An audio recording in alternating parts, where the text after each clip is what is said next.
estamos aquí esta noche en esta actividad organizada por nuestra universidad, la Antonio Ruiz de Montoya, con el auspicio y el apoyo de la Dirección de Investigaciones de nuestra universidad y convocada por la dirección de la revista Silex, ¿no? Bajo la dirección de la doctora Soledad Escalante y también directora de la Oficina de Formación Humanística de esta universidad, ¿no? La doctora Soledad Escalante ha tenido un percance personal lamentable. Estamos con ella en este momento en nuestras oraciones y nuestras buenas intenciones. Bien, no voy a dar mayor alcance de esta actividad, ¿no? Que es realizada por nuestra universidad. Quiero presentar a la doctora Rosa Elvira Vargas, ¿no? Ella es doctora en filosofía por la Marquette University. Es profesora en la Universidad Antonio Ruiz de Montoya y en la Universidad Católica, ¿no? Es especialista en filosofía medieval, en las áreas de metafísica, lógica y epistemología, con especial énfasis en el pensamiento de Santo Tomás de Aquino. Es asimismo coordinadora de la maestría en filosofía en nuestra universidad. También es coordinadora de esta maestría, digamos, de nuestra universidad, que es una maestría que tiene muchísimos años entre nosotros y que ha logrado tener una importante presencia dentro del ámbito de la formación y posgrado en nuestro país, ¿no? También nos acompaña el doctor Gonzalo Gamio. Él es doctor por la Pontificia Universidad de Comillas, en España, ¿no? Es profesor principal en nuestra universidad, ¿no? En la Antonio Ruiz de Montoya, y también en la Universidad Católica del Perú, ¿no? Es autor de innumerables ensayos y trabajos académicos, ¿no? Como racionalidad y conflicto ético, y recientemente ha publicado el libro El experimento democrático, este año, reflexiones sobre teoría política y ética cívica. Bien, y también bueno, nos acompaña el que habla, ¿no? Que soy el profesor Ricardo Falla Carrillo, y soy jefe del Departamento de Humanidades de nuestra universidad. Le paso la palabra a la profesora Rosa Elvira Vargas, que nos va a dar un comentario sobre la pregunta que nos convoca el día de hoy en esta mesa redonda. Está referida a las perspectivas y a las posibilidades de nuestro país en el Bicentenario. Todo esto enmarcado dentro de la última publicación de la revista Silex, que justamente ha tenido como nombre el Bicentenario, Desafíos y Perspectivas. De ahí, digamos, el nombre de esta mesa, ¿no? Voy a compartir con todos los presentes el último número de Silex, ¿no? Ahí está Silex, ¿no? El Bicentenario, Desafíos y Perspectivas, ¿no? Publicado por nuestra universidad, ¿no? Es una revista interdisciplinaria que edita nuestra universidad. Editamos artículos, uno de ellos justamente es de Rosa Elvira, por eso nos está acompañando, ¿no? El Perú del Bicentenario, reflexiones de la teoría política de Aristóteles. Qué interesante artículo. Yo ya quiero leerlo ya, así, right now, querida Rosita.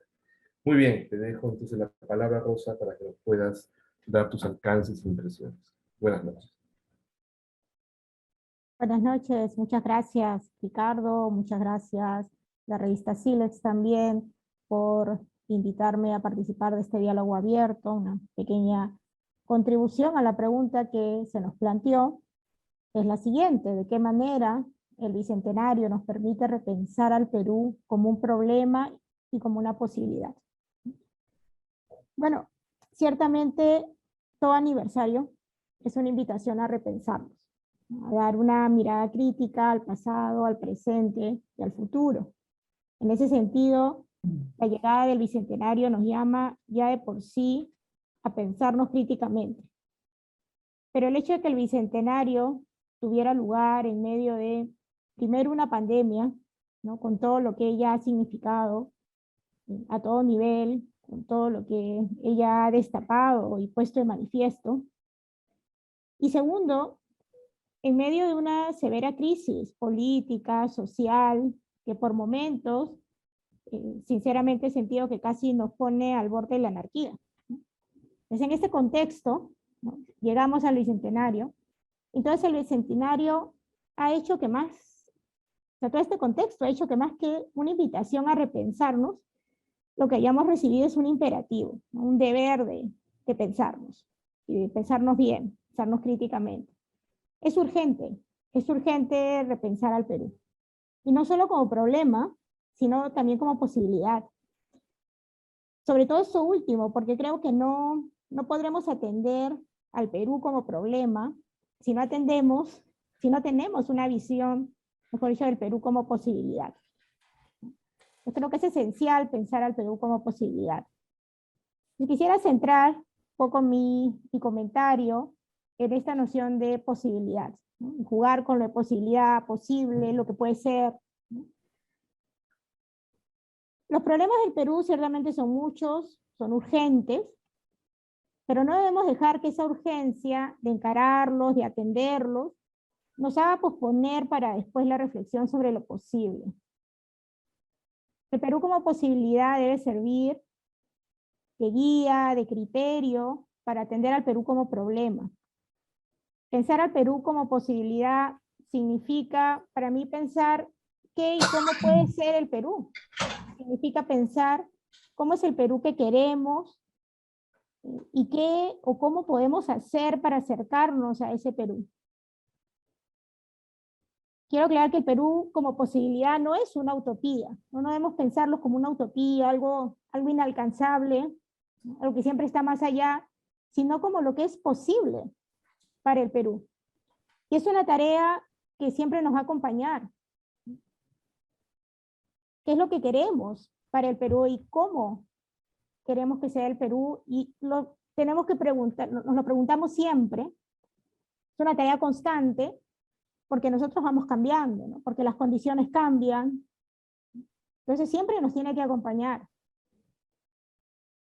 Y creo que ese es el principal problema, o la principal raíz de los problemas que tiene el Perú, y es que no nos hemos pensado así, no nos hemos pensado como posibilidad. Hoy tenemos, por ejemplo, grandes problemas de salud, del sistema de salud en general, precisamente a propósito de la pandemia. Tenemos un sistema fragmentado, con infraestructura deficiente, con insuficiente personal, con limitados recursos que son además mal gestionados, bueno, etcétera. La tendencia ha sido a poner parches, ¿no? Que no logran atender del todo el problema de fondo ni conducen a una mejora del sistema en general. Es más, en algunos casos esos parches terminan creando nuevos problemas. No hemos pensado en la salud en el Perú como posibilidad.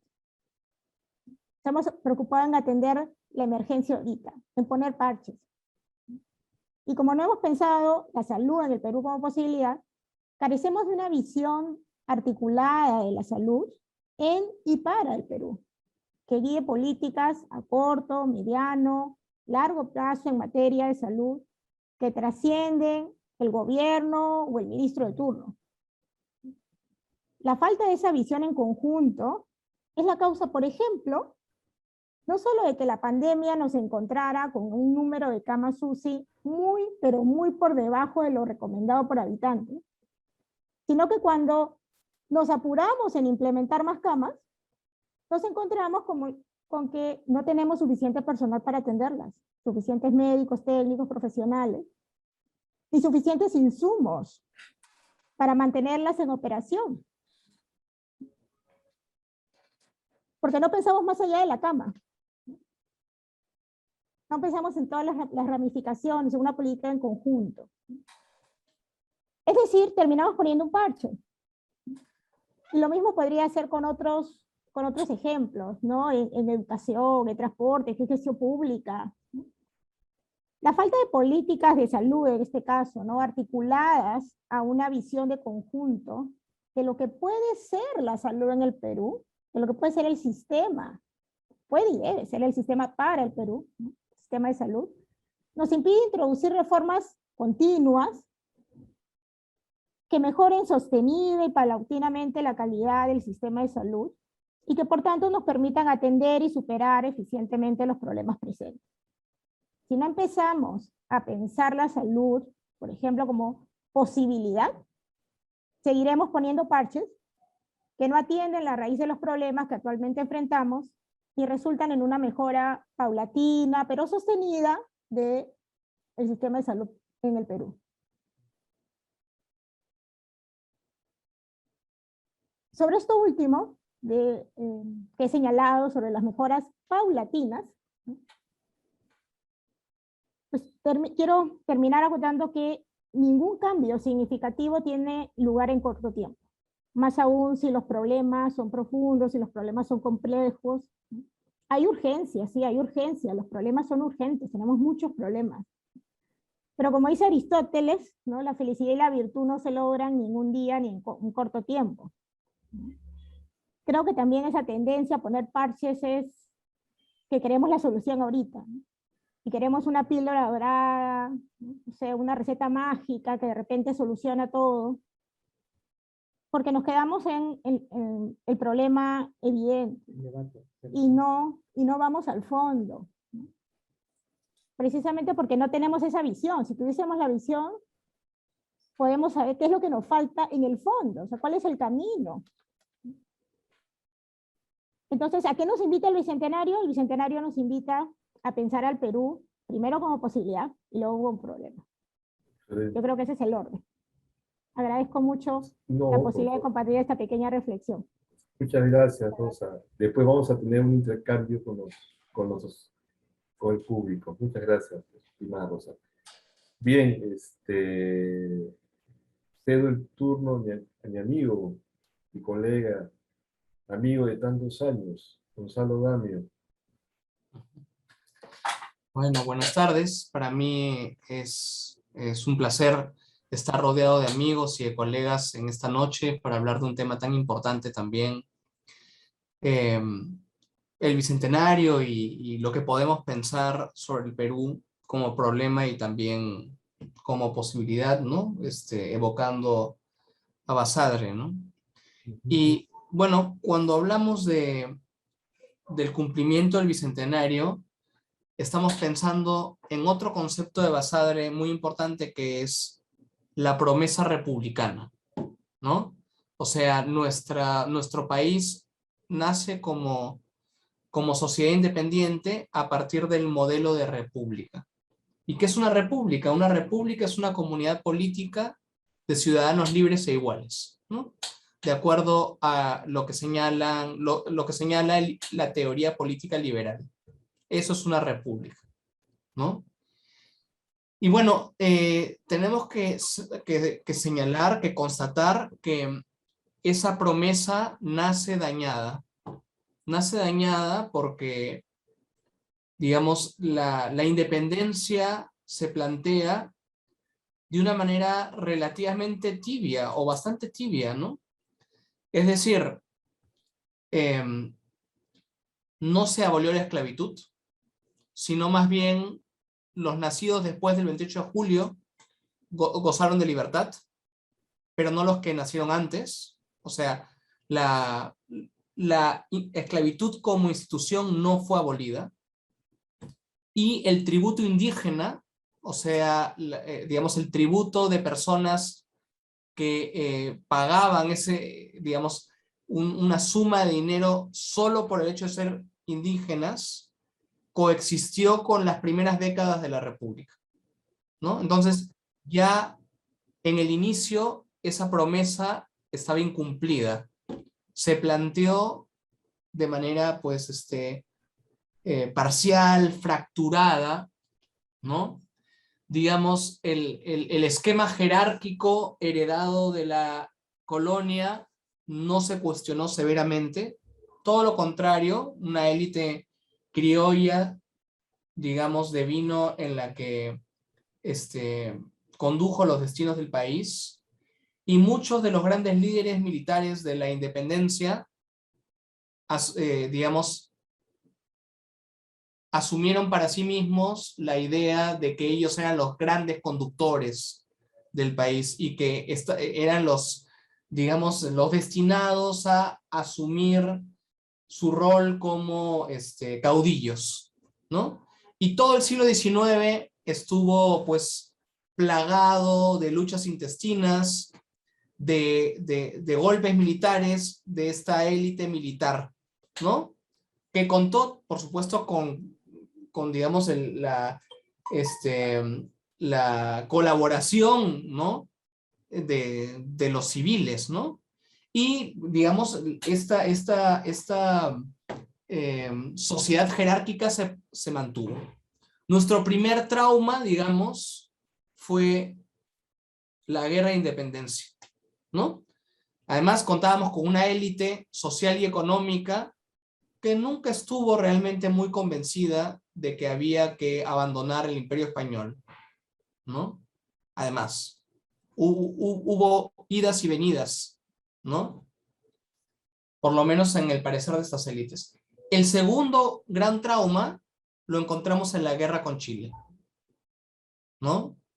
Una guerra que salió muy mal, ¿no? Primero intervinimos en alianza con Bolivia, y Bolivia se retira, queda el Perú contra Chile, Chile vence, ¿no? Incluso llega a la capital, incendia parte de la capital, ¿no?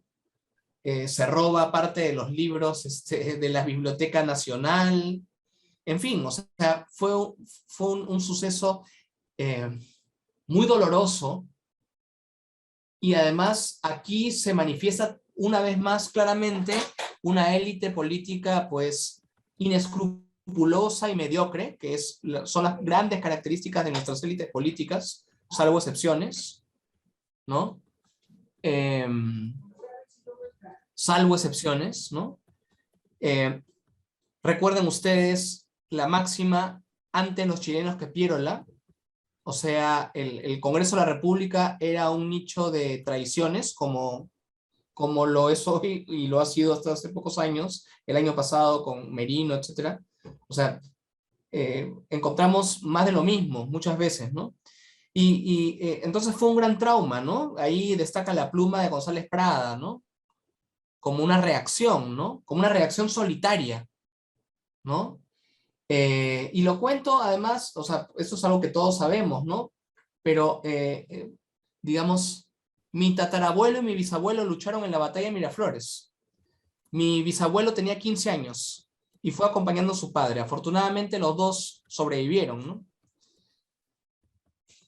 Y nuestro tercer gran trauma, ¿no? Fue el conflicto armado interno, ¿no? El conflicto armado más cruento de la historia de nuestro país, ¿no? Digamos, la lucha que iniciaron los grupos terroristas Sendero Luminoso y el MRTA, y que luego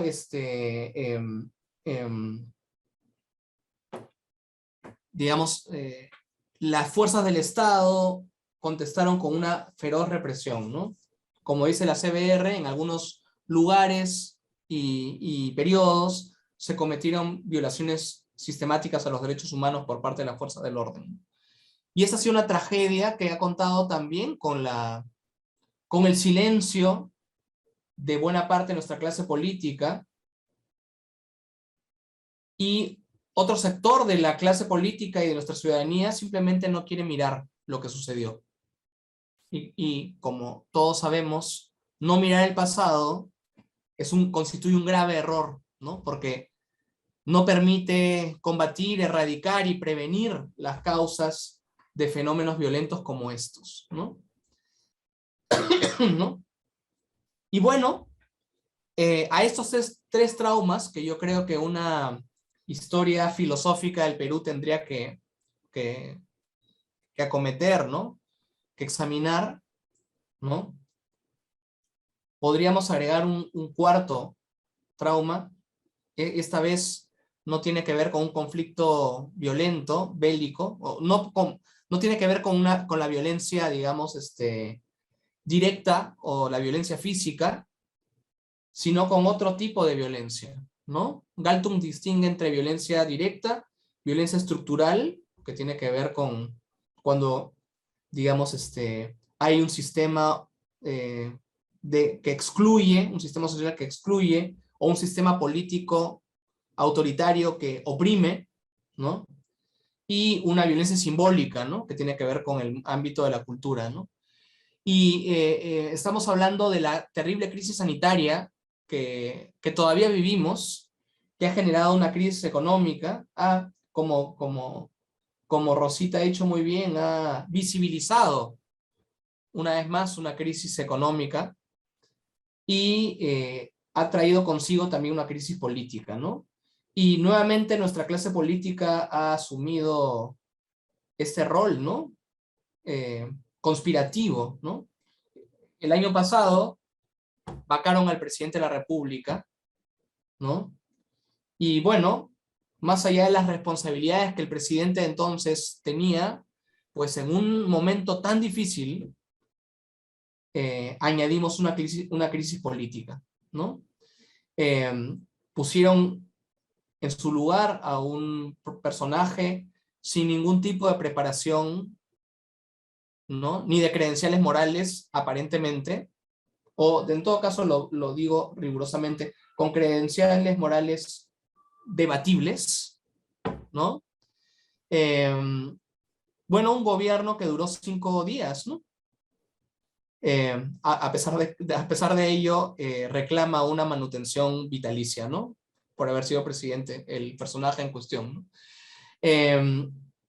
Se pretendió colocar en el gabinete a lo más rancio del conservadurismo peruano, ¿no?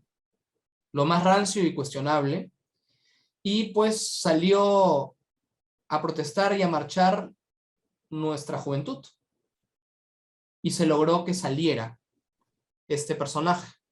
Sin embargo, ese golpe ha tenido una consecuencia muy dolorosa para nosotros, ¿no? Esta segunda vuelta electoral tan insana, entre por un lado el fujimorismo con toda su trayectoria, digamos, de cuestionamientos en materia de ética pública y de derechos humanos, ¿no? Una trayectoria oscura, muy bien conocida, y por otro lado, pues, la extrema izquierda, ¿no? Digamos, Perú Libre y sus aliados de entonces, con un discurso arcaico, improvisado, sin gente, y también con ciertos cuestionamientos a nivel de ética pública en algunos de sus líderes, ¿no? Entonces, de alguna forma, esa crisis nos ha legado un dilema trágico, ¿no? El mal contra el mal, el discernimiento de un mal menor que por lo menos yo no pude llegar a discernir del todo. De hecho, voté viciado, ¿no? Tengo que confesarlo, en la segunda vuelta. Y bueno, estamos instalados en esa situación conflictiva, ¿no? McIntyre tiene razón cuando dice que en tiempos de crisis el pesimismo es un lujo que no nos podemos permitir, ¿no? Y es necesario, es imperativo poder ver posibilidades de salida a la crisis que tenemos, ¿no? Y claro, no he venido con soluciones, ¿no? Bajo el brazo, en absoluto, pero yo sí creo que cualquier solución posible pasa por el ejercicio de la ciudadanía activa de nuestra sociedad, ¿no? No por el pueblo, porque el pueblo es una categoría equívoca, la idea de un sujeto colectivo que tiene una única voz. Yo no soy amigo de esa categoría que conduce a una oclocracia, para decirlo con Polibio, sino a la ciudadanía, a los ciudadanos, a una pluralidad de voces de argumentos, de intereses, ¿no? De perspectivas que puedan coordinar acciones y reunirse y deliberar para encontrar alguna vía posible, ¿no? Entonces, me parece que el ejercicio de la ciudadanía, particularmente la sociedad civil, es un poco un factor de potencial solución, ¿no? Y como en un artículo breve que escribimos con Ricardo hace unos meses, la posibilidad en el sistema político de fortalecer, ¿no? El centro político, ¿no? No hay centro puro, eso es un equívoco, ¿no? Hay un centro que viene o desde la izquierda o desde la derecha, ¿no? Desde la socialdemocracia o desde el liberalismo, pero probablemente los espíritus más moderados y prudentes estén allí, en el centro, ¿no? Y en las posibilidades de que estos espacios del centro puedan comunicarse, ¿no? Como sucedió en Chile con la concertación, por lo menos en los años que funcionó, ¿no? Probablemente esta crisis insana, ¿no? En donde vemos una clase política como la anterior, mediocre, inescrupulosa, sino expresamente corrupta, ¿no? Y poco lúcida, incluso en la expresión, ¿no?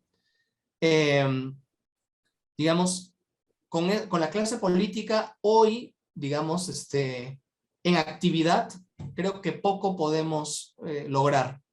La salida tiene que venir de parte del ciudadano. Y estamos en un momento muy, muy delicado. ¿Por qué? Porque, bueno, situaciones como las que sucedió con la presentación del libro, la presentación trunca del libro del ex presidente Sagasti y acontecimientos como ese, estamos en un momento en el que los dos extremos son particularmente irracionales y viscerales y están a poco de comenzar a jugar con la violencia. De hecho, ya lo están haciendo veladamente, ¿no? Estamos en un periodo que recuerda a lo que el historiador Mose llama la brutalización de la política, que tuvo lugar en los años 30 y que fue la antesala del surgimiento del fascismo. No estoy diciendo con esto de que vaya a florecer una derecha fascista y una izquierda, digamos, extrema, no estoy diciendo eso, pero sí estoy señalando que, digamos, la polarización nos está llevando a situaciones extremas. Desde la academia y desde la sociedad civil tenemos que producir un discurso reflexivo, autocrítico, que pueda lograr devolver el buen sentido a nuestra opinión pública. Muchas gracias. Muchas gracias, Gonzalo. Bueno, hemos tenido un problema técnico con uno de los participantes. La tercera presentación era la mía. Antes de empezar, yo quisiera recordar que tanto Rosa Elvira Vargas como Gonzalo Gamio son autores de dos artículos en la revista CITE que estamos presentando el día de hoy, ¿no? Repito el nombre del artículo de Rosa Elvira Vargas: El Perú del Bicentenario, reflexiones desde la teoría política de Aristóteles, altamente recomendable por esta vinculación entre el pensamiento de uno de los autores del canon académico occidental, ¿no? Y el modo como acercarse a entender al Perú en sus dos segundos centenarios, y El dilema autoritario, ¿no? Reflexiones sobre el oscuro bicentenario que se avecina, de Gonzalo Gamio. Gonzalo también ha colaborado con un artículo en este número de Silex, ¿no? Y se lo recomendamos, ¿no? También hay un ensayo que ha sido publicado, bueno, entre todos los ensayos que han sido publicados, hay uno que se hizo por un grupo de investigación al cual yo pertenezco y está coordinado por el profesor Mario Granda, que ya nos está acompañando en este momento, ¿no? Manuel González Prada, la Fundación del Discurso Republicano Moderno. Mario, ¿cómo estamos? Hola, Ricardo, ¿cómo estás? ¿Me escuchan? Sí, sí, sí, te escuchas, sí, ¿Qué tal? ya. Bueno, he sido la moderación ahora a ti. Gracias. A ti, más bien. Bueno, entiendo que que ya participaron Rosalvira y Gonzalo. Así es. De acuerdo. Bueno, entonces creo que te toca a ti hacer un comentario. Sí, querido amigo, sabe que sí. Bien, bueno, bueno, ya he estado, ya, ¿qué más podría decir después de tan lúcidas intervenciones, ¿no? Pero lo mío lo voy a hacer dentro de lo que yo conozco, ¿no? Rosa Elvira trabaja temas de filosofía clásica, ¿no? Y desde ahí ha visto, ¿no? Digamos, las dificultades del Bicentenario, ¿no? Utilizado Aristóteles como marco de referencia de su reflexión, y Gonzalo desde la filosofía y la ética política, ¿no? De esta posición, como él suele llamar, que está siempre entendiendo la historia y la memoria de una posición siempre crítica dentro de los principios liberales, ¿no? Como liberal crítico, ¿no? Lo mío tendría que ser en todo caso de la perspectiva de la historia intelectual, ¿no es cierto? Y la historia de los conceptos, ¿no? Que es, digamos, donde yo me manejo, ¿no? Y una de las cosas que a mí me llama la atención en esta pregunta con la que hemos abierto nuestro diálogo el día de hoy, ¿no? El Perú como promesa y posibilidad en este bicentenario, ¿no? Utilizando la famosa expresión de don Jorge Basadre, ¿no? En su libro La promesa de la vida peruana. Y una de las cosas que yo he llegado a pensar en este tiempo es que una de las cosas que debemos hacer para entendernos, ¿no? Como comunidad histórica, como bien dice Gonzalo, ¿no? Que es una república, es una comunidad histórica en el tiempo, es ir viendo el devenir de ciertos conceptos a lo largo de estos 200 años, ¿no? Por ejemplo, el concepto de ciudadanía, el concepto de república, el concepto de patria, el concepto de nación, etcétera, etcétera. Bien, y quizás mi posición sea un poco más fría, entre comillas, en todo caso, ¿no? Por las características de mi trabajo y de mi investigación. El Perú, cuando se independiza en 1821, lo hace en una circunstancia muy particular, ¿no es cierto? Porque el Perú accede al estatus legal republicano cuando en gran parte de Occidente todavía había monarquías, ¿no? En ese sentido, fuimos repúblicas en América Latina, repúblicas, la experiencia republicana, como experiencia republicana y laica, fue anterior a muchas naciones de Europa, ¿no es cierto? Y eso es una cosa que no hay que olvidarnos, no, no hay que olvidarnos, ¿no? Incluso en Europa, en 1821 todavía había monarquías absolutas, ¿no? Como la monarquía española y la monarquía rusa, y algunas monarquías en Europa Oriental. Entonces, Occidente todavía estaba en proceso de, entre comillas, de transformarse en repúblicas laicas o seculares, ¿no? Entonces nosotros en América Latina alcanzamos ese estado republicano previo a muchas naciones de Europa, ¿no? Y lo hicimos legalmente, pero no culturalmente. O sea, hay una condición cultural en la república, ¿no? Es decir, que la república obviamente es un sistema de valores, un sistema de creencias, y nosotros en ese momento que nos hemos independizado, podíamos tener una existencia legal como república, pero no teníamos una condición cultural republicana, ¿no? Y obviamente tampoco una condición ética y política republicana. Entonces, ese es uno de los rasgos de la experiencia republicana en el periodo de la emancipación. Posteriormente, ¿no es cierto? Posteriormente hemos ido desarrollando algunas ideas, ¿no?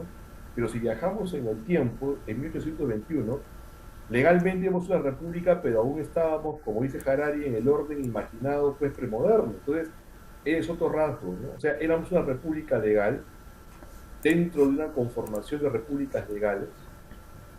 La mitad de las naciones de Europa todavía no eran repúblicas, eran monarquías. Algunas eran monarquías absolutas, ¿verdad? Para que nos situemos en ese contexto.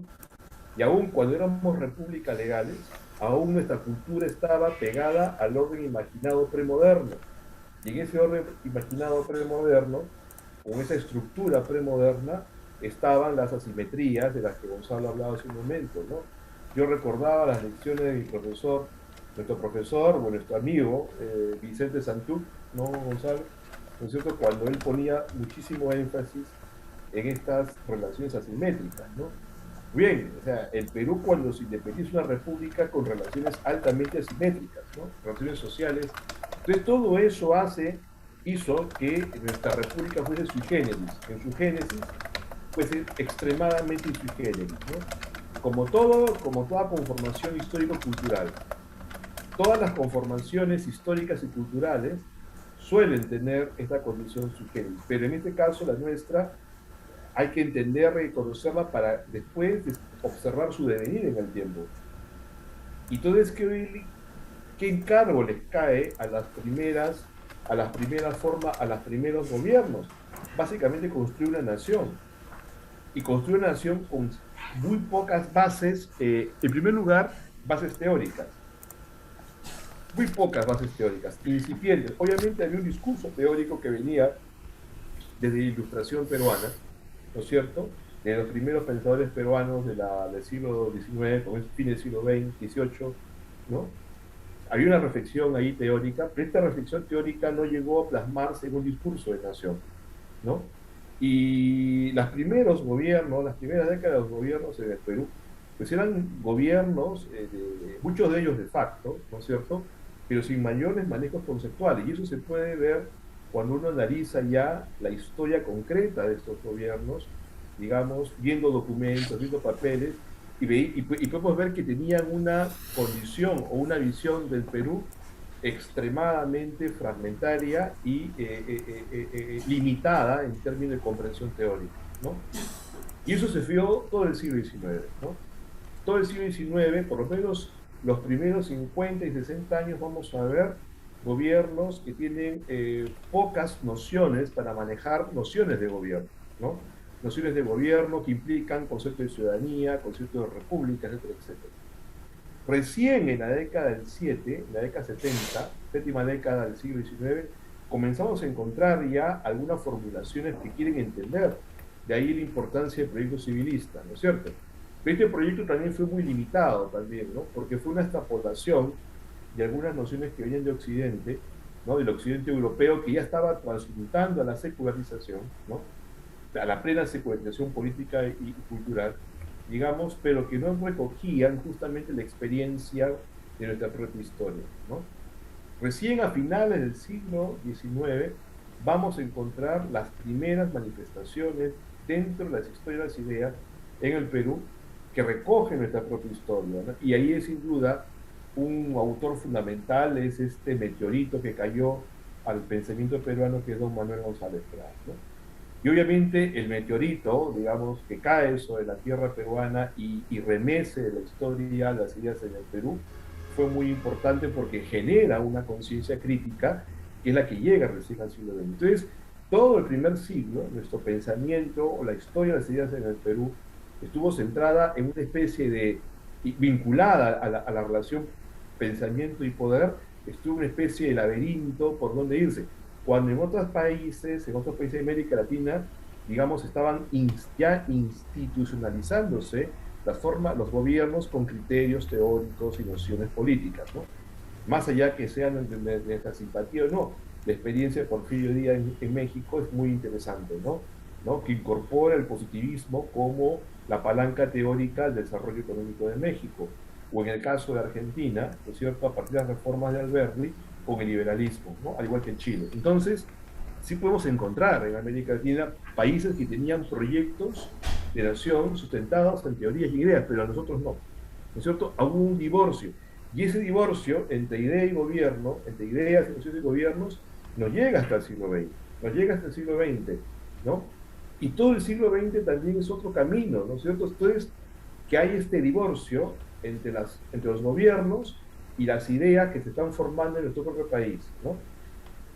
Y justamente una de las cosas que yo creo que es fundamental que debemos rescatar de los autores clásicos del pensamiento peruano, y yo creo que no hemos recogido mucho de lo que nos dedicamos a las historias de las ideas en el Perú, es que esos autores, desde González Prada, los hermanos García Calderón, ¿no es cierto?, Ribagüero, Belaúnde, Mariate, Iyaya, Basadre, Leguía, ¿no es cierto?, Balcarce, etcétera, etcétera, es que fueron transformando el Perú en un problema teórico. en un problema preteórico de alta complejidad. Y uno lo ve claramente cuando uno estudia esto de manera muy cercana, como así el caso nuestro, digamos, uno ve que la semilla la planta Manuel González Prada y otras semillas van plantando otros autores de diferentes orientaciones teóricas y orientaciones ideológicas. Hasta que en los años 30 ya podemos tener años 30 del siglo XX, obviamente, ya podemos tener cierto mapeo de lo que éramos nosotros como país, ¿no es cierto? ¿No? Con Mariatti, con Aya sobre todo, nosotros con Encinas en el caso de educación, etcétera, etcétera. Pero lo que ocurre es que estas ideas no se van, no se trasladan al ámbito político, ¿no? No llegan al ámbito político. O sea, nuestra praxis política, digamos, esto dentro de mi humilde opinión, digamos, desde siempre ha estado caminando al margen de las ideas forjadas en el Perú.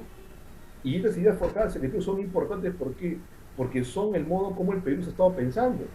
O sea, cómo, digamos, los pensadores, los intelectuales, filósofos, historiadores, sociólogos, antropólogos han ido pensando el Perú, han ido transformando el Perú en un problema, han descubierto que es un problema teórico de alta complejidad, pero los que han gobernado el Perú, digamos, han estado a espaldas de esta realidad del pensamiento. Entonces, ¿cómo gobernar si no se sabe qué cosa es el Perú? ¿No es cierto? ¿Cómo desarrollar, digamos, un conjunto de política de Estado, digamos, si no tienen la más mínima idea de la información que se genera en el mismo país?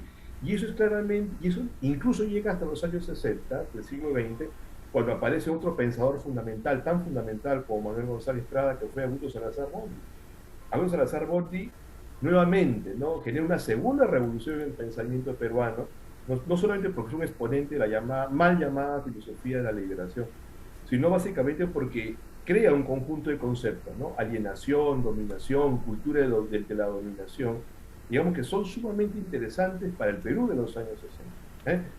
Pero nuevamente era un intelectual que estaba mirando el Perú de manera crítica, tratando de entender ese problema llamado Perú, ¿no? Y acá viene el punto con el cual voy a terminar, ¿no? Estamos ya en el 2021, terminando el año 2021. Estamos conmemorando una efeméride sumamente importante, ¿no es cierto? Y yo creo que es fundamental que los que nos dedicamos a las ideas en el Perú, desde la filosofía, de las ciencias sociales, de las humanidades en general, incluso de las ciencias en términos bastante amplios, digamos, recuperar la necesidad de transformar al Perú en un problema teórico, ¿no? Recuperar el problema teórico del 2021, ¿no es cierto? El que nos va a mirar, el que nos va a permitir mirar hacia la tercera centuria, ¿no es cierto? El reconocer que somos, ahí totalmente de acuerdo con lo que ha dicho Gonzalo, ¿no es cierto? Que somos un país plural. Yo también defiendo la visión, digamos, lógica y obvia, que las realidades complejas son plurales, y porque son plurales son complejas, obviamente, y que tomando el punto de vista esta complejidad y esta pluralidad, ir construyendo una visión del país. Y eso nos corresponde a nosotros, ¿no? Corresponde a nosotros, los que estamos en la Academia Peruana, es repensar al Perú con nuevos conceptos, con nuevas ideas, o reformular semánticamente esas ideas también, ¿no es cierto? Conocer nuestro pensamiento, conocer a nuestros autores. Yo creo que sí es fundamental, yo creo que es una tarea obligatoria de la Academia Peruana reconocer a sus pensadores, reconocer a sus autores, justamente para ver el camino, para conocer los aportes, para reconocer las huellas de ese caminar intelectual. Sabiendo quiénes somos nosotros, yo creo que vamos a poder ir viendo a la resolución de algunos problemas. Para mí, la gran posibilidad del Perú, en todo caso, esta gran posibilidad para el Perú, es volvernos a pensar. Este es el momento para repensar. Yo siempre pienso, lo he dicho en unos textos incluso, ¿no? El Perú necesita problemas, o sea, pero problemas teóricos, ¿no? Problemas teóricos. Necesitamos problematizar al Perú.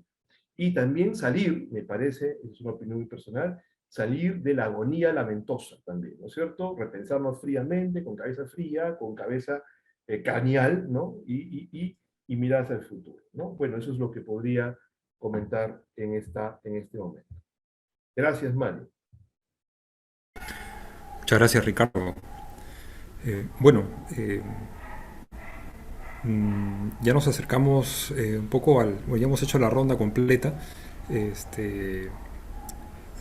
No sé si por el número de personas que somos, porque somos un un grupo relativamente pequeño, podemos pasar a una ronda de preguntas o ya empezamos al cierre, ¿no?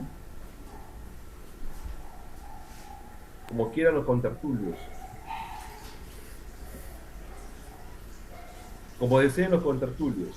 Sí. De repente podemos utilizar el chat y escribir las preguntas y compartirlas con todos. Bueno, por mi parte quiero de repente hacer una pregunta a Gonzalo.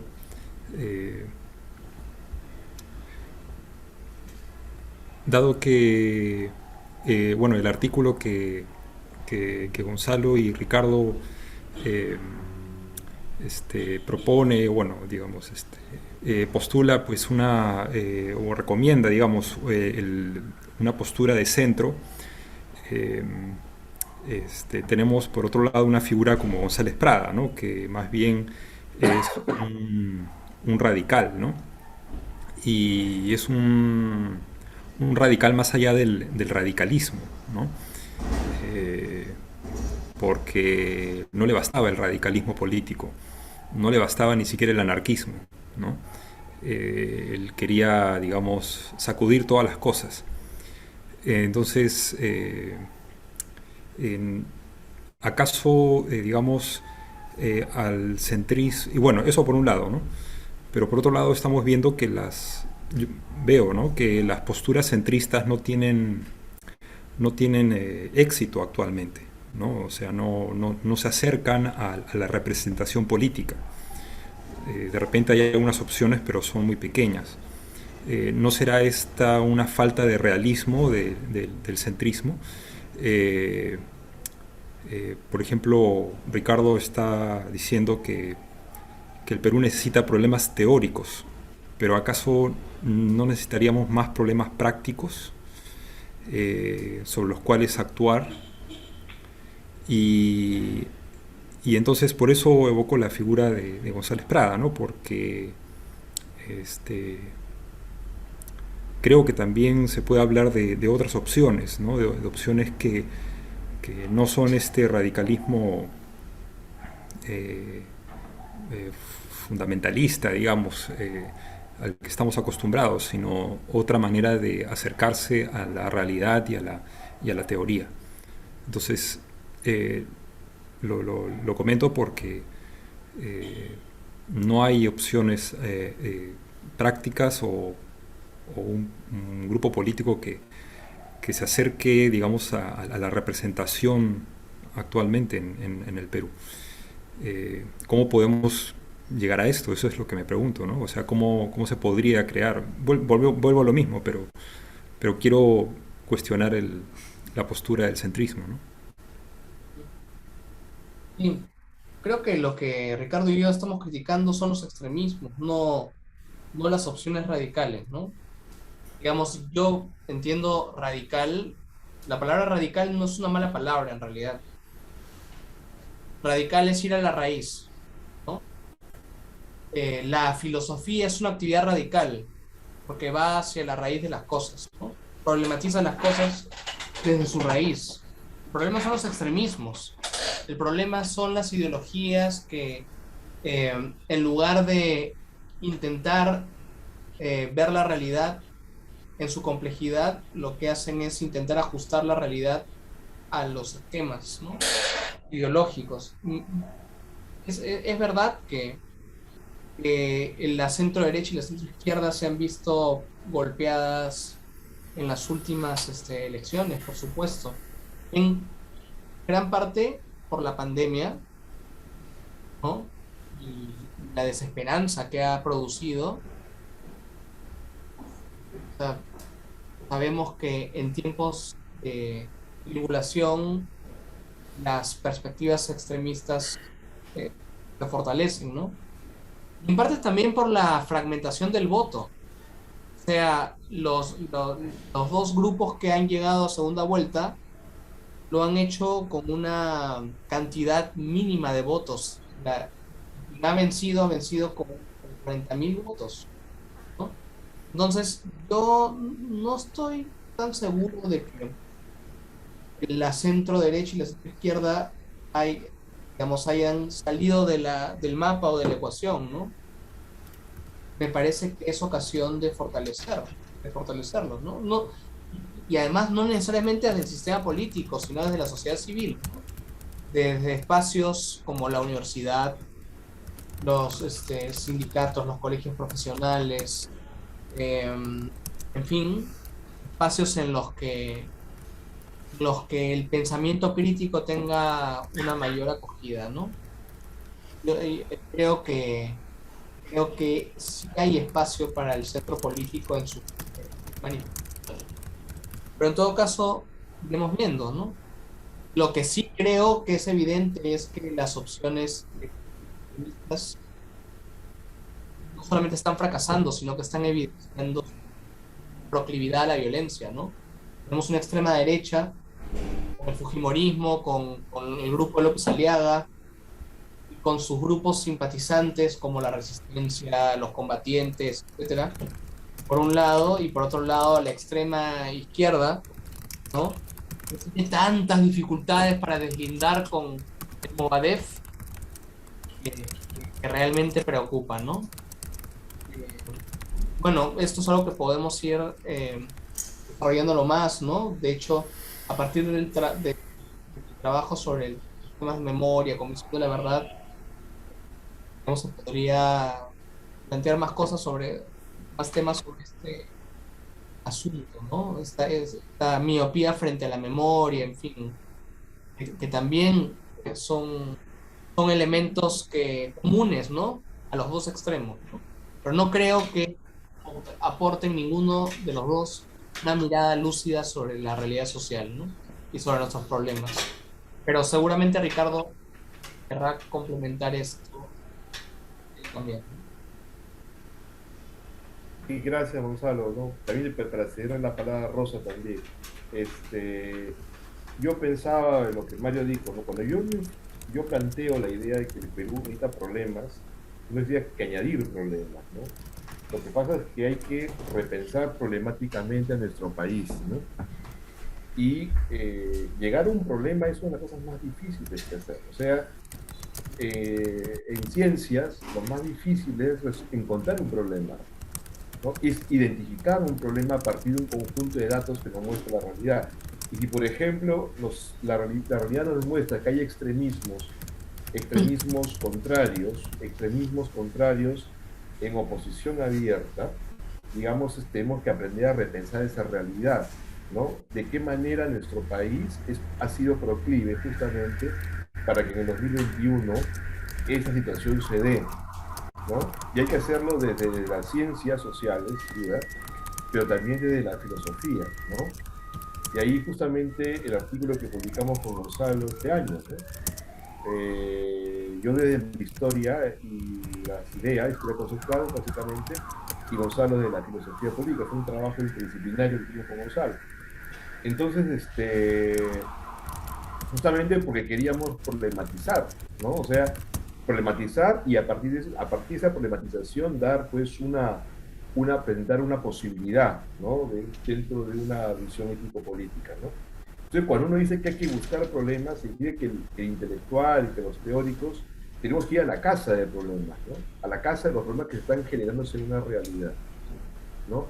Por ahí va mi reflexión. No es una problematización vacía, intelectualizante, externa, ¿no es cierto?, a los problemas reales, no, por el contrario. Es una problematización que surge en diálogo con la realidad, ¿no es cierto?, y que implica repensar categorías, ¿no? Repensar categorías en función de dónde estamos parados, ¿no? La categoría de república, por ejemplo, la categoría de ciudadanía, la categoría de patria, de nación, de pluralidad. Todos esos conceptos que son fundamentales al momento de establecer un derrotero de nación, digamos, tienen que ser repensados, lo que implica que deben ser problematizados, ¿no es cierto? Porque no podemos solucionar cosas cuando no hemos identificado problemas. Es algo que, al menos para algunos de nosotros, es bastante lógico, ¿no? ¿Cómo voy a resolver problemas si todavía no puedo identificar la raíz? Ahí vamos al concepto de radicalidad, ¿no? La raíz de los problemas, ¿cierto? Que aquí, bueno, hay muchísimas posiciones sobre eso, pero que hay muchas posiciones justamente lo que está indicando es que no estamos de acuerdo muchas veces, ¿no? Pero bueno, eso ya sería materia de otro. Yo no quiero acaparar, también quisiera que mis colegas también puedan decir más cosas. ¿Qué preguntas además? Sí, de repente pasamos a leer las preguntas o Rosalvira, ¿tú quieres Bueno, decir nada, algo? solamente agregar esto de que decías de la raíz, ¿no? De los problemas y efectivamente es ir a por el problema, ¿no? Es decir, realmente enfrentarlo, ir al fondo, ¿no? Y cuestionarse y buscar la raíz, efectivamente, ¿no? Eso es lo que necesitamos, ¿no? Porque nos quedamos en lo aparente, en lo inmediato, ¿no? Y no nos vamos, pues no lo pensamos más allá. Eso es lo que nos falta. Eh, Creo que efectivamente eso es.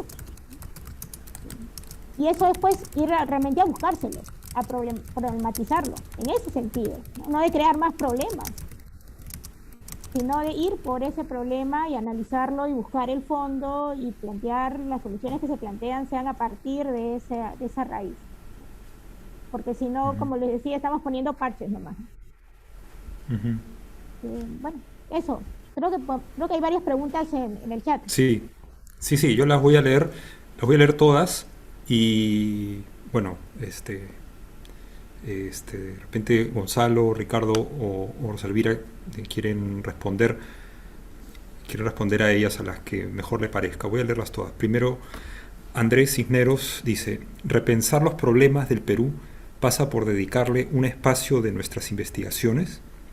Por ejemplo, yo voy en la segunda tesis sobre Hobbes, pero no he visto precisamente la relación que sí es bastante notoria. Luego Eder Carguancho pregunta, la República como proyecto pasa por fortalecer la institucionalidad. Respetar las instituciones va más allá de seguir las reglas formales. ¿Cómo se puede conjugar esto con la realidad concreta de un Estado débil, donde hay gremios y colectivos informales que son instituciones económicas, políticas y sociales? Y finalmente Inés Milagros dice, ¿por qué el Perú no se piensa?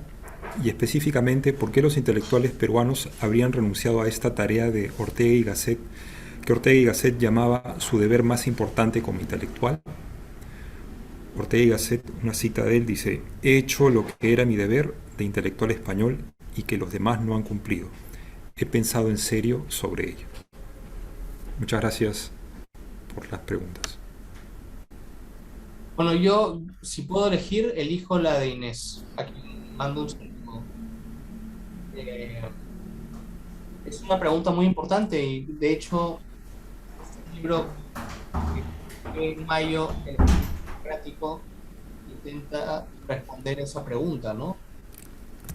Es decir, ¿cómo así situaciones de crisis no han motivado una reacción intelectual del Perú nítida, ¿no?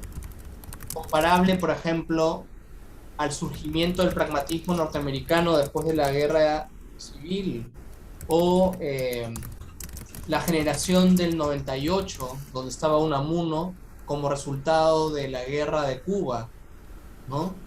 Y así podemos seguir enumerando, ¿no? La voz de Manuel González Prada fue una voz solitaria en una situación de agudísima crisis. El conflicto armado interno no ha llevado a que nuestros intelectuales coordinen acciones para pensar nuestro país. En parte porque, digamos, hay un sector de nuestra intelectualidad que está pensando en, digamos, en otros problemas, ¿no? Más allá de lo que sucede a nuestro alrededor, ¿no? Y en parte porque se ha perdido una vocación directa de pensar, ¿no? Nuestra clase política no tiene formación intelectual de ninguna clase. Eso se puede ver. Digamos, nuestro sistema universitario, bajo, digamos, con contadas y honrosas excepciones, digamos, enfrenta problemas gravísimos, ¿no? Entre la pérdida de calidad académica y la suscripción del formato de la empresa, ¿no? Estamos en un sistema universitario en el que a los académicos se nos exige, ¿no? Antes que dedicarnos a nuestros temas, publicar en cierto tipo de revistas, bajo ciertos estándares, ¿no?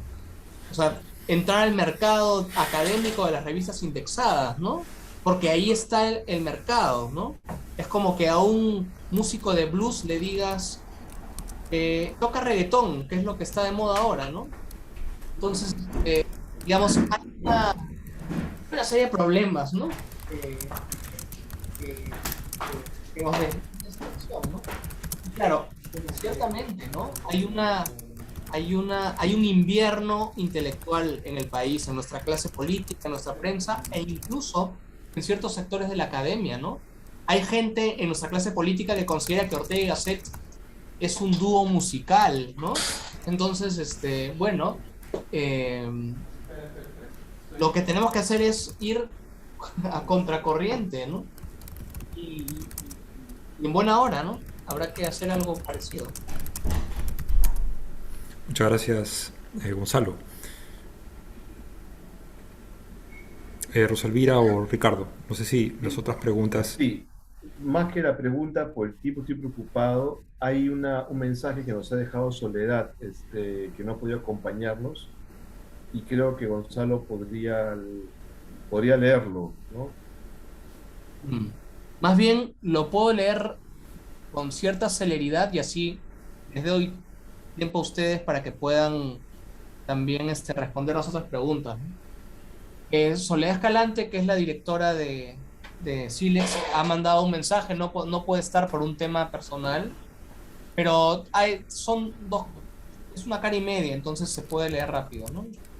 Es una presentación breve, ¿no? Sobre el Bicentenario.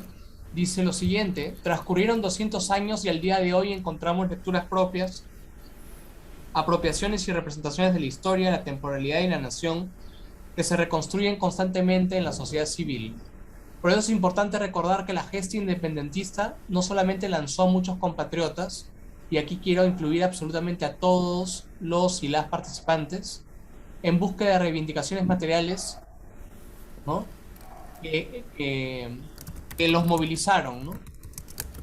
Hay una cita de Basadre, algo así como una angustia metafísica que se resolvió en la esperanza de que viviendo libres cumplirían su destino colectivo. Por eso se explica que en el instante de su nacimiento como estados soberanos, alejaran su mirada del ayer para volcarla con esperanza en el porvenir.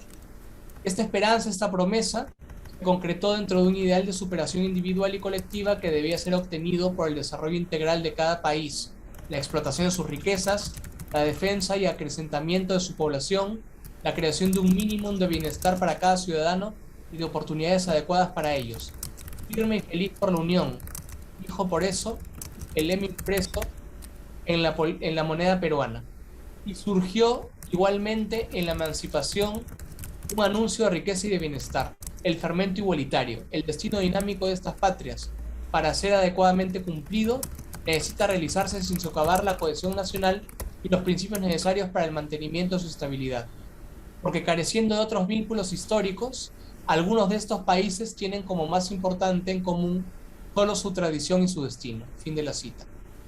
La promesa de la vía republicana consistió en consolidar un Estado próspero, autosuficiente y justo, donde todos y cada uno de los ciudadanos tuvieran los mismos derechos y, por ende, deberes.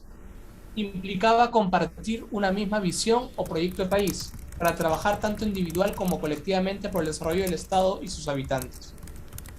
En esa creación del nosotros, y no solo de lo individual, están cifradas las victorias de nuestro futuro. Se ha constituido o se viene constituyéndose nosotros. Las profundas desigualdades que nos dividen, la discriminación, la corrupción imperante en diversos círculos políticos, constituyen serios obstáculos para construir una comunidad de ciudadanos libres e iguales. La edificación de una república permanece como una promesa incumplida. En este número especial de Silex, los autores se proponen desentrañar la laberíntica tierra de las naciones peruanas con una perspectiva humanista sin fronteras que explora las dificultades y los desafíos que se han hecho presentes en nuestra historia nacional. Después de 200 años se erige una nación que ya no es una cita de Pedraglio, una nación que ya no es ni la criolla primigenia ni tampoco la indígena originaria. No es mestiza, es diversa. Es otra comunidad multicultural, podría decirse, la que probablemente Arguedas preferiría. Fin de la cita. El Perú de hoy conserva las imágenes y los paradigmas con los cuales dialogó a lo largo de su historia y que le permitió sobrellevar crisis políticas, sanitarias y naturales desde siglos atrás. El Perú como promesa y posibilidad se erige en medio de una celebración identitaria que se cruza con una reconstrucción emocional y vital como consecuencia de la pandemia. Por eso necesitamos claves de interpretación que permitan responder a la pregunta por el ethos de una nación fragmentada en proceso de reconocimiento. De lo que se trata es de ampliar e incorporar a todos los peruanos y peruanas el espacio de las razones, como diría Pablo Quintanilla. Hay un banco de oro, una tierra fértil, gran cantidad de minerales, 1001 oportunidades. Tal vez por eso, entre otras cosas, como decía el gran historiador de la República, Jorge Basadre, el Perú es una promesa y una posibilidad. Es cuestión de trabajarla dentro de un proyecto estratégico de desarrollo, con planificación, no al azar, porque así depredamos el país por partes, como se viene haciendo con nuestras tierras andinas y amazónicas. Pero también reitera Basadre la posibilidad de que se eternice la visión de que el Perú es una tierra de promesas incumplidas. Categórico, amando al país, Basadre apuesta por el porvenir con un optimismo moderado, sin caer en el pesimismo ni el nihilismo. Así nos dice, cito, quienes únicamente se solazan con el pasado ignoran que el Perú, el verdadero Perú, es todavía un problema. Quienes caen en la amargura, en el pesimismo, en el desencanto, ignoran que el Perú es aún una posibilidad. Promesa es, en efecto, y por desgracia, el Perú, pero también, felizmente, posibilidad. Fin de la cita y fin de la intervención de Soledad.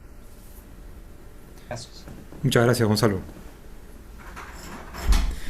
Bien, esas fueron las palabras de Soledad Escalante, la directora del programa de la oficina directora de la revista Silex. Directora de la revista Silex. Silex, en tanto directora de la revista Silex. Y bueno, agradecemos esas palabras y bueno, lamentamos que no pueda estar con nosotros en este momento.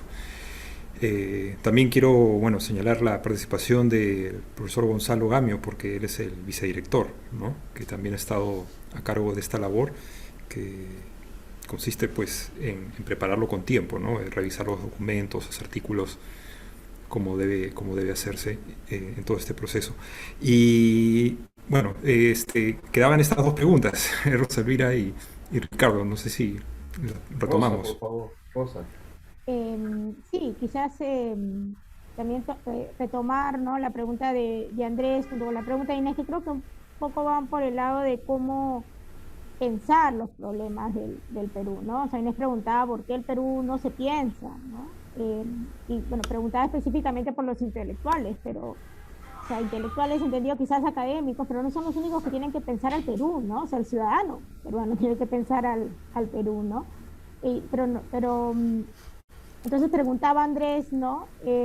Pasa por dedicarle un espacio a nuestras investigaciones, pasa por dedicarle un espacio, independientemente de si, digamos, nuestras investigaciones van directamente o específicamente al Perú, como peruanos, como intelectuales, ¿no?, como personas, tenemos que, yo creo que sí, ¿no? O sea, es parte de lo que tenemos que hacer, ¿no? ¿Por qué el Perú no se piensa? Yo estoy de acuerdo con lo que señala Ricardo, que hay una desconexión. O sea, el Perú es un país fragmentado en todos los niveles, ¿no? Y hay esa fragmentación entre el pensar, la formación intelectual, ¿no?, el pensamiento crítico, que no es exclusivo de los filósofos, ¿no?, que es la base de una ciudadanía, ¿no? Y eso y está fragmentado, ¿no? O sea, se percibe el trabajo intelectual como algo que no tiene que ver con el peruano, ¿no? Y no estamos dando, si efectivamente la educación en general es otro gran problema, ¿no? Con lo cual señala que ningún problema es aislado, ¿no? Que hay la importancia de ir a la raíz, de ver las ramificaciones, porque ningún problema es aislado, ¿no? Entonces, ¿por qué no nos pensamos? Porque creo que se ha dejado esa tarea a cierto grupo, ¿no?, que no es la clase social, que no es la ciudadanía, que no es, Y ese es el problema, porque pensarnos es tarea de todos. Pues por ahí iría mi respuesta. Ricardo. Gracias, estamos así. Bien, yo creo que estamos terminando ya por el tiempo, ¿no? Brevemente, quizás retomando la reflexión de ambos, ¿no? Es repensarnos sin duda y a la raíz, no irnos por las ramificaciones inútiles, quedarnos en los elementos externos, a lo que Rosa decía al principio de su presentación, ¿no? En estas soluciones parche, ¿no es cierto? Porque los parches simplemente nos indican que no estamos llegando al meollo del asunto, lo que nos está ocurriendo en el Perú en los últimos 200 años o en los últimos tiempos en general, ¿no? Entonces, en ese sentido, yo creo que hay que recuperar, digamos, la exhortación pues, que Basadre nos plantea y que Soledad nos ha hecho recordar también esta noche, ¿no? Somos posibilidad, ¿no? O sea, yo creo que un país siempre es posibilidad en la medida que el ejercicio crítico se mantiene, ¿no? Yo creo que la universidad es el centro de eso, ¿no? O sea, evidentemente es toda la ciudadanía en conjunto la que debe repensar y debería interesarse, ¿no? Pero la labor propia, el espacio natural de esa reflexión crítica de posibilidades es la universidad. Y yo creo que eso es algo que no debemos olvidar, ¿no? La universidad como un espacio crítico, ¿no? Un espacio crítico de indagación radical, ¿no? O sea, y eso pasa justamente a superar muchísimas de las tentaciones a las que últimamente está cayendo la universidad peruana, ¿no? Que Gonzalo bien ha refrendado en este momento, ¿no? Digamos, esta cultura del exitismo editorial, ¿no es cierto? Que puede socavar, digamos, la libertad de cátedra, la libertad de investigación, ¿no?